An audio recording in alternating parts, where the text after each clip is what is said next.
কেউই তো আসলো না। ভয় তো আসতেছে না কেউ। এমপির বিরুদ্ধে দাঁড়াবেটা কে? হ্যাঁ, আরোহীর বাবা একজন ভয়ঙ্কর মানুষ, ওদের বিরুদ্ধে কে আসবে? কোনো লোকই আসবে না। বিশ্বাস করো, আমার বাবা বা ভাই কেউই নাজিয়াকে খুন করে নাই। ওরা আমাকে ভুল বুঝতেছে। আমি জানি ওরা না সবাই পাগল হয়ে গেছে। আসলে তোমার সাথে আমার প্রেমটা হতে চলেছে, তো এই জন্য ওরা কেউ সহ্যই করতে পারতেছে না। ওরা আসলে বন্ধু হতেই পারে না। আজকে ওদের আমি আসল রূপ দেখেছি। ওরা এক একটা বন্ধু নামের কলঙ্ক।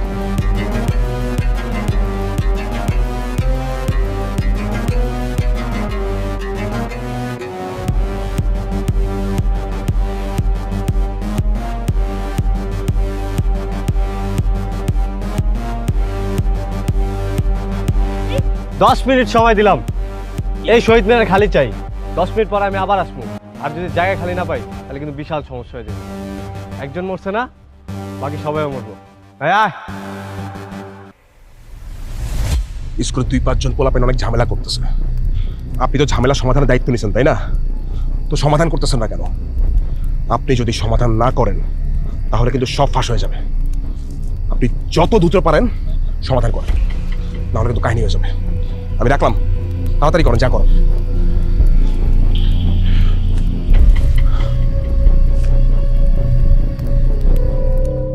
কেউই তো আসলো না।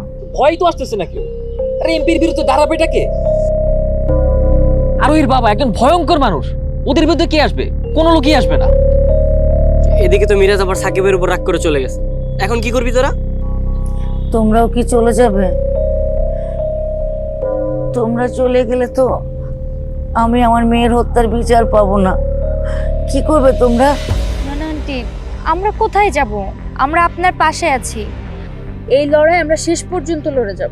আন্টি, আপনি কোনো চিন্তা করবেন না, আমরা আছি তো আপনার পাশে। কিন্তু ওই 4 জন ওদের বিরুদ্ধে কি আন্দোলন করবো? 4 জনে কি কোনো আন্দোলন হয়? 4 জনে একটা আন্দোলন হয়। কি আন্দোলন? অনশন আন্দোলন। যতক্ষণ না হত্যাকারীদের ধরা হচ্ছে আমরা আমরণ অনশন করব। ঠিক আছে, তবে তাই হোক।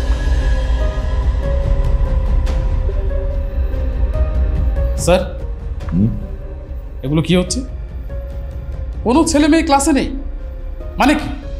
ওদের বন্ধু মারা গেছে, তাই ওরা বিচারের দাবিতে ক্লাস বর্জন করেছে। অনশন করতেছে মাত্র 4-5 জন, বাকিরা তো আন্দোলনে নেই। তাহলে ওদের স্কুলে আসতে সমস্যা কোথায়? আমি তো সবাইকে ক্লাসে আসতে বলেছি, কিন্তু কেউ তো স্কুলেই আসেনি। আসবে কি করে? ওরা তো সবাইকে হুমকি দিয়েছে যাতে কেউ স্কুলে না আসে। হ্যালো সাহেব, আন্দোলনটা এইভাবেই হয়। দাদু সাহেব, এই আন্দোলন ফান্দোলন না আপনি শেখাচ্ছেন কিন্তু। আপনি যেমন পলিটিক্সটা শিখিয়েছেন, আমি এখানে আন্দোলন শিখালে দোষ কোথায়? স্যার, আন্দোলনটা নিয়ে অনেক বেশি বাড়াবাড়ি হয়ে যাচ্ছে কিন্তু। যুগে যুগে অধিকার আদায় করার জন্য ছাত্ররা আন্দোলন করেছে। ছাত্ররা আন্দোলন করেছে বলেই আজ আমাদের ভাষা হচ্ছে, মানে মাতৃভাষা হচ্ছে বাংলা। ছাত্ররা আন্দোলন করেছে বলেই আজ আমরা স্বাধীন দেশে সুন্দরভাবে বসবাস করতে পারছি। ভালো কাজের জন্য আন্দোলন করা খারাপ কিছু না, আমি এর পক্ষে। থাকেন পক্ষে, আপনারা পক্ষে থাকেন, দেখি আমি কি করতে পারি। আমারও তো করার আছে, তাই না? স্যার বসুন।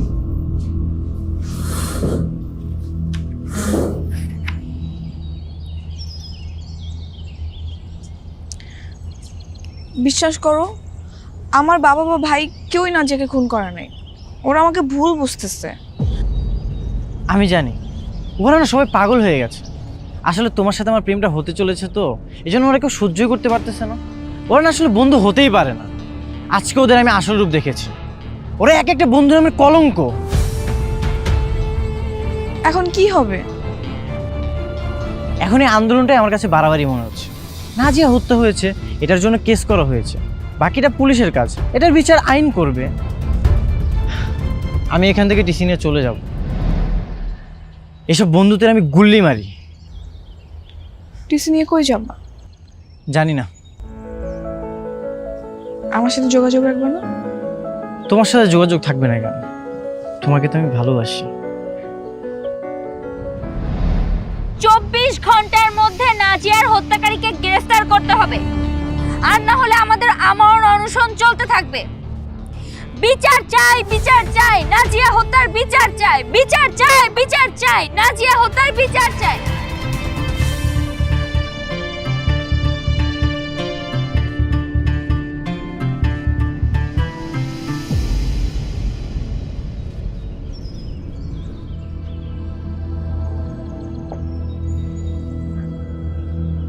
সবই কি সত্যি? মানে তোমার স্কুলের ছেলেমেয়েরা ক্লাস ছেড়ে রাস্তায় চলে এসছে, আমার শহরে এসে আন্দোলন করছে? জি স্যার, ঘটনা সত্য। মানে ওদের বন্ধু মারা গেছে, তাই ওরা বিচার চাইছে। হ্যাঁ, বিচার চাওয়া ভালো জিনিস। সেই জন্য আইন আদালত আছে আমার শহরে, নিশ্চয়ই বিচার হবে হত্যাকাণ্ডে। আমরা আশাই করতে পারি ইনশাআল্লাহ বিচার হবে। না স্যার, সেটা ঠিক আছে, কিন্তু স্কুলের 3-4টা ছেলে মেয়ে একটু বেশি ঝামেলা করে ফেলতেছে। সবসময় 6-7টা ছেলে মেয়ে পারে, এখানে 3-4টা ছেলে মেয়ে না।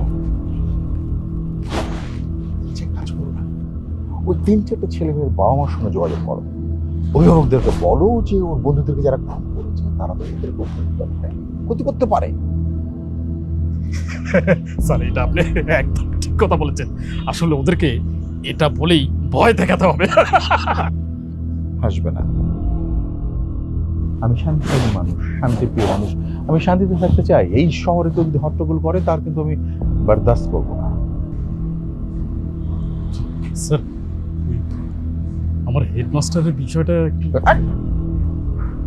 হেড মাস্টার পজিশন, হেড স্যারের পজিশন অনেক বড় পজিশন, মানুষ গড়ার কারিগরদের প্রধান, সেটা যোগ্যতা তোমার নেই। আমি তোমাকে এখন যে অ্যাসাইনমেন্টটা দিয়েছি সেটি কমপ্লিট করো প্লিজ। কি নাটক এখনো শেষ হয় নাই? এখন এই জায়গায় কি কি ব্যাপার ভাই, আপনারা কারা? কারা মানে? এখানে সব চলবে না। এই জায়গায় সব চলবো না। এই ছেড়, সব ছেড়। আরে ভাই কি হয়েছে ভাই? আচ্ছা ভাই, আরে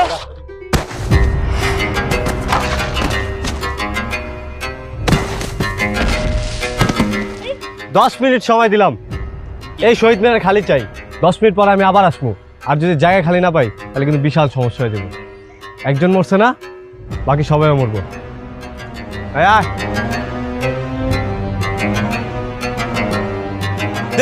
এখানে কি করতেছি আমরা? এরকম বসে বসে মার খাবো?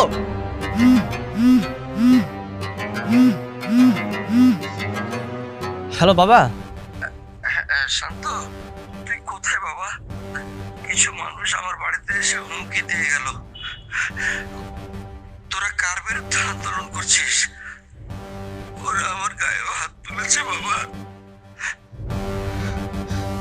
সাকিব, ওরা তো আমার বাবাকেও মারছে। কি বলতেছিস? হ্যাঁ দোস্ত, ভয় পেলে চলবে না, বুঝছিস? শান্ত শান্ত, এর থেকে বড় বিপদ আসতে পারে। তুই চুপ থাক, সবকিছু আজকে তোর জন্য হচ্ছে। ওখানে আমার বাবা মার খাচ্ছে আর তুই আমাকে বলছিস চুপ থাকতে না? এই সব কিছুর জন্য তুই যাই, তুই আমাকে সবসময় ইউজ করেছিস। আমার জন্য হয়েছে মানে? আমি কি করছি? তোর গার্লফ্রেন্ড কে পটাই দিছে? তোর গার্লফ্রেন্ড পটাই দিছে আমি। এর বদলে তুই আমাকে কি করেছিস? আমাকে দিয়েছিস ধোকা। ভাই বেটাই, তোর কি ধোকা দিছি আমি? হ্যাঁ, কিসের ধোকা দিছি? তোর গার্লফ্রেন্ড? এই তুই কি ছাগল? এই পরিস্থিতিতে কেউ গার্লফ্রেন্ডের কথা তোলে? তুই গার্লফ্রেন্ডের কথা বাদ দে। তোর জন্য আজকে মিরাজের সাথে আমাদের সবার সম্পর্ক নষ্ট হয়েছে। তোর জন্য আজকে আমাদের সবার বন্ধুত্ব নষ্ট হয়ে যাচ্ছে। তুই এর জন্য দায়ী, তুই। ও আচ্ছা, থাকবি না তো না? এর জন্য এত কাহিনী করতেছস, পুরনো কথা তুলতেছস। চলে যা, দরকার নাই তোর মতো ফ্রেন্ডশিপের, আমার দরকার নাই। আমার বন্ধুর জন্য আমি এক আন্দোলন করবো। যা বেটা যা। তোর মতো বন্ধু তো আমার দরকার নেই। তোর মতো বন্ধুর আমার দরকার নাই। যা বেটা। কি করতেছিস তোরা এগুলা? কারো থাকার দরকার নাই। দরকার পড়লে আমি আমার বন্ধুর জন্য এক আন্দোলন করব। পাগল হয়ে গেছিস?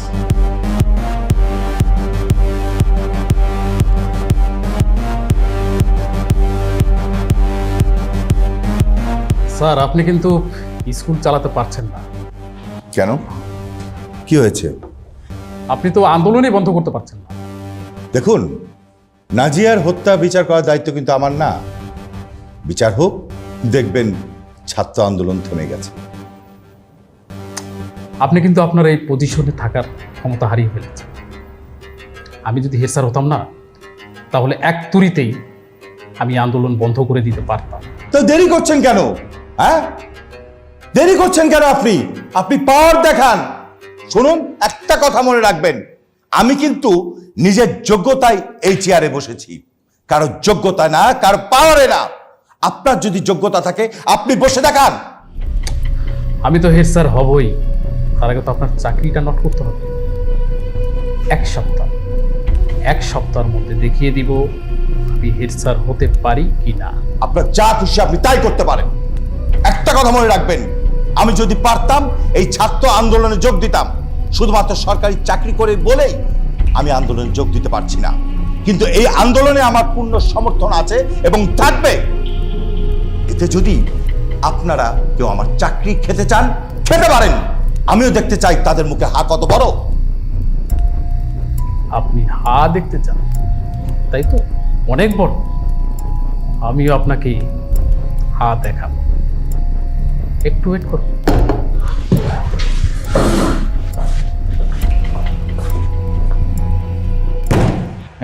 না না, আমি যেটা বলছি শোনো, তাহলে বুঝবে কথাটা। বিষয়টা হচ্ছে যে তুমি দুটো লিস্ট করবে। হ্যাঁ, লিস্ট এ, সেটা কীরকম? লিস্ট এতে হচ্ছে যে যারা আন্দোলন এবং অনশন করছে তাদের নাম, বাবা মার নাম, ঠিক আছে, ভাই বোনের নাম, এটা, এবং যারা সরকারি চাকরি করে তাদের, ঠিক আছে, সেটা হচ্ছে এ। আর বি লিস্ট যেটা হবে, যে স্টুডেন্টরা বা অনশন করছে, আন্দোলন করছে, যারা ধরো যে ব্যবসা করে বা অন্যান্য প্রফেশনে থাকে, হ্যাঁ, সেরকম আরেকটা, ঠিক আছে। এই দুটো লিস্টই তুমি যত দ্রুত পারো আমাকে করে পাঠাও, ঠিক আছে? ওকে ওকে, অনেক ধন্যবাদ। ঠিক আছে, ওয়ালাইকুম আসসালাম। লিস্ট করে কি করবে বাবা? তাদের ট্রান্সফার করে দিবে? আরে কি বলেছি, সেই ক্ষমতা কি আর আমার আছে নাকি? এই জন্য ডিপার্টমেন্ট আছে আলাদা, সরকারের লোকজন, তাই না? সরকারের লোকজন চলে কার কথায় বাবা? শ্যাম, আমার মনে হয় তুই বিশ্ববিদ্যালয়ের হলে চলে যা। মানে যে পড়াশোনায় মনটা দিতে হবে, মনে হয় এটা খুব জরুরি দরকার। ঠিক আছে বাবা?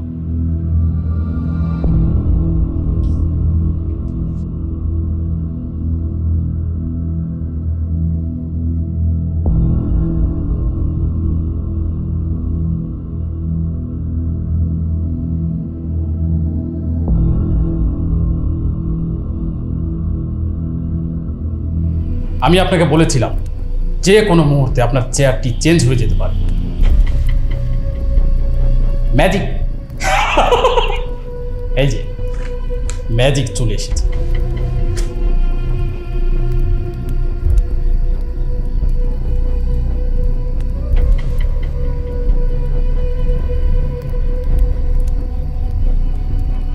আপনি এখনো বসে আছেন? উঠুন।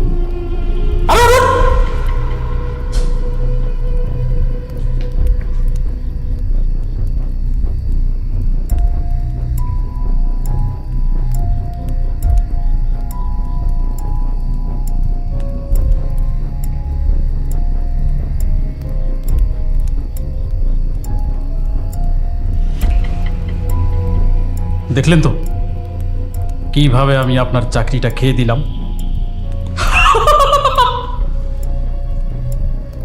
দাঁড়িয়ে আছেন কেন? Get out.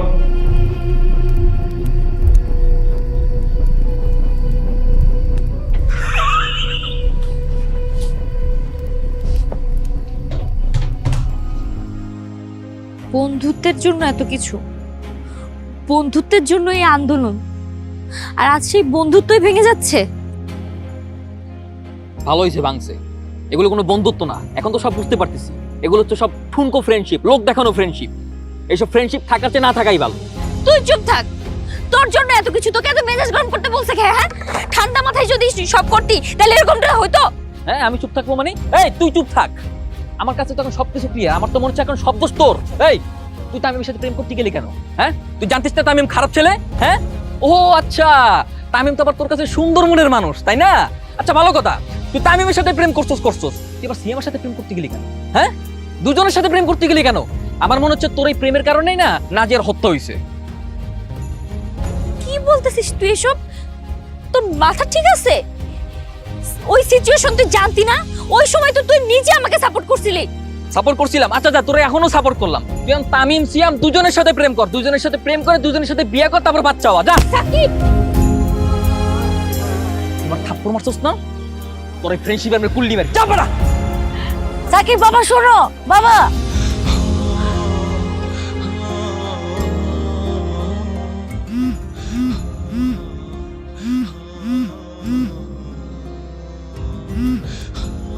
হ্যালো হ্যালো সাথী, হেড স্যার তো ট্রান্সফার হয়ে গেছে, শুনেছো? কি বাবার ট্রান্সফার হয়ে গেছে? হ্যাঁ, সব রোড পার হয়ে গেছে। তুমি দ্রুত বাসায় যাও, স্যারের অবস্থা খুবই খারাপ।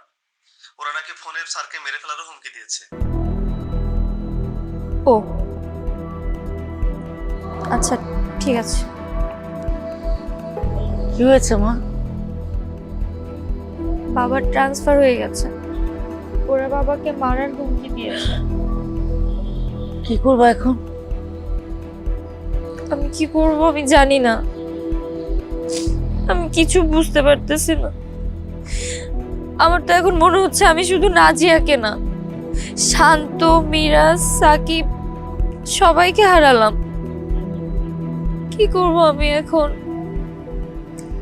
তোমরা 4-5 জন থাকলেও না হয় বিচারের একটা সম্ভাবনা থাকতো, কিন্তু এখন সেটাও তো নাই। আমার লড়াই, আমার আগে পিছে কেউ নেই। আমার লড়াই আমি একাই লড়বো। তুমি যাও মা। আপনি চিন্তা করবেন না আন্টি, থানা থেকে কেস তো নিয়েছে তাই না? কেস যখন নিয়েছে তখন বিচার হবে ইনশাল্লাহ। আর আপনি এটা সবসময় মাথায় রাখবেন যে আপনি যেখানেই থাকি না কেন আপনার একটা মেয়ে আছে। আমার তো মা নেই, আপনিই আমার মা। আমার একটাই আফসোস, আমি এই সময় আপনার পাশে থাকতে পারছি না। আমাকে আপনি মাফ করবেন, আর আমার বন্ধুদেরও মাফ করবেন। তুমি যাও মা, আমি আশা হারাবো না। আমার মেয়ের বিচার না হওয়া পর্যন্ত আমি লড়েই যাব, মৃত্যু পর্যন্ত আমি লড়বো। তুমি যাও।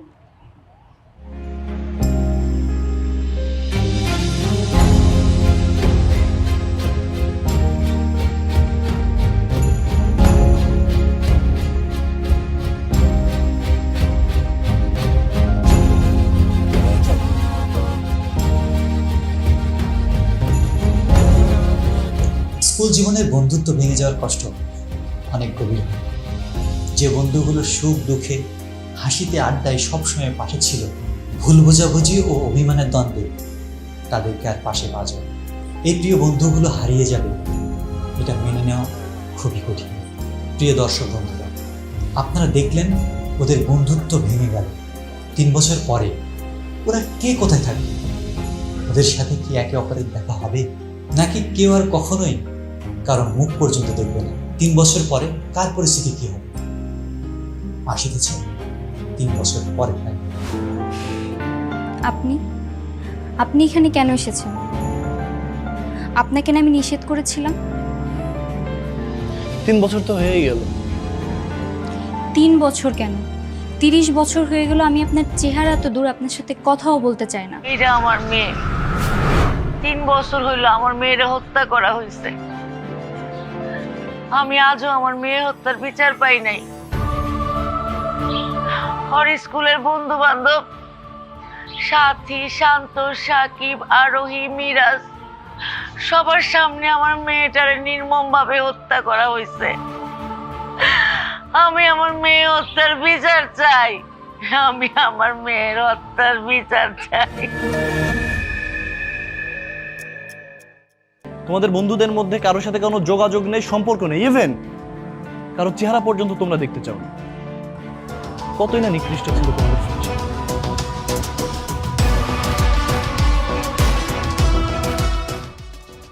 আমাদের ফ্রেন্ডশিপ নিকৃষ্ট ছিল না। স্কুল জীবনের বন্ধুত্ব কখনো নিকৃষ্ট হয় না।